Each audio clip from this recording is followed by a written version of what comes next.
আম আর আম একটার পর একটা আমের রেসিপি। কি করব বলো, আমার তো আম ভীষণ পছন্দ, তাই আমের মরশুম এলেই মাথায় নতুন নতুন আইডিয়া আসে।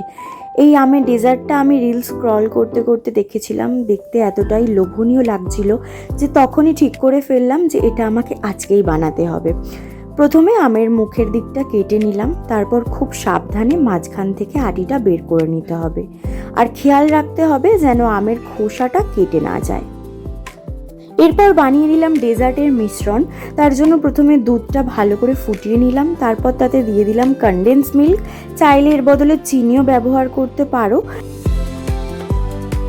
আমার কাছে বাড়িতে এটা ছিল বলে আমি এটা দিয়েছি। এরপর আমের আটির গায়ে লেগে থাকা যে আমগুলো ছিল সেইগুলো মিশিয়ে দিলাম।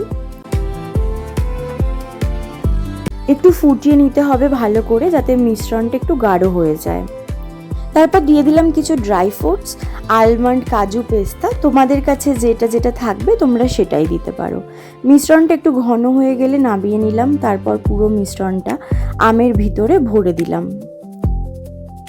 কেটে রাখা খোসার অংশটা দিয়ে মুখটা ভালো করে বন্ধ করে সারা রাত ফ্রিজে রেখে দিলাম। পরের দিন সকালে বের করে দেখলাম একদম সুন্দরভাবে সেট হয়ে গেছে, ঠিক যেমনটা রিলসে দেখেছিলাম তেমনটাই।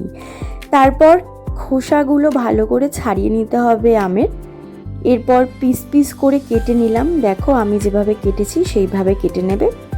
এরপর উপরে কিছু ড্রাই ফ্রুটস ছড়িয়ে দিলাম গার্নিশিংয়ের জন্য। ব্যাস তৈরি আমাদের ঠান্ডা ঠান্ডা আমের ডেজার্ট। খেতে কিন্তু দারুণ হয়েছিল এই গরমে ঠান্ডা ঠান্ডা আমের ডেজার্ট।